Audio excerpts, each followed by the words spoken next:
una na, kaya baklo naman. Pre-taste guys, tisinganta. Wala ka mo kutsilyo, ma'am? Wala. Ah, hindi sa pilit. Ano, danayo, baka abukado. Dilawang tang abukado sang Lexibo. Kung ano ka namit. Oy, Nami ka na abukado sa Lexibo ah.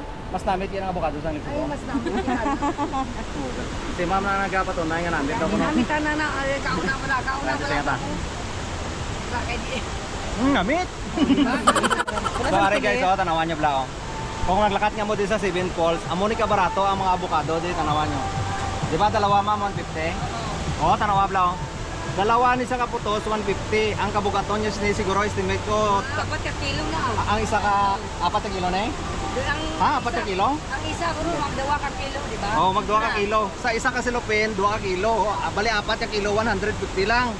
Eh, Di ka pa makita. hindi ka pa mangita sana. Bro, pasaan sini naglakat na to. Pre delivery na sa balay.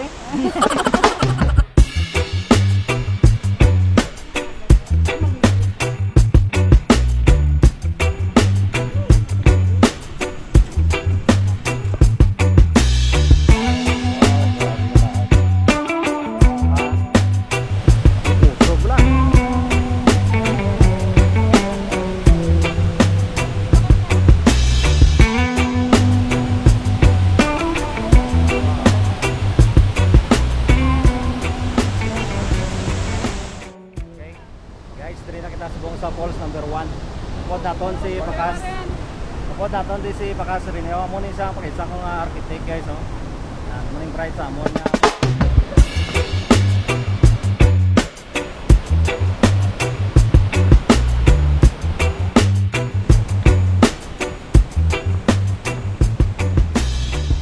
Diri nga side guys, oh, vertical gagyaod ang tubig kung ano ka delikado kung mahulog ka dito.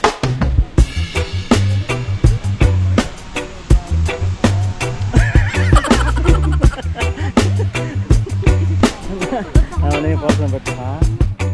Tarik sa sinita? Ah, per head? Ah, so per head. Kung gusto nyo magpa-picture, arkila ka mo sa bayo, pa-picturean 50. Kung gusto nyo naman magsakay sa zipline, amo ni isang area, ginasakyan nila sa zipline. Dari ang terminal niya guys, oh. Kapo ang design sa ilang sa midre yung tanawan nyo blau. Namin dire guys, okay. Ang pupuan nila dito, arak lang sa airport ba? Oh, lahat yan isa na. So ang bayad diri sa zipline guys, magsakay ka mo 350, adult ka bata 350, per head 350. 1.1 kilometers ang laganon sa zipline. Amo ni siya ang pinakataas nga zipline sa bilog nga isya, no?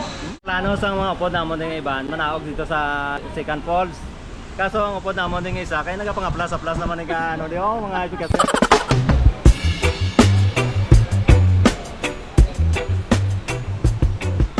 Muna siya ang pulley nga ginagamit nila guys, oh. Sa zipline. Grabe, no?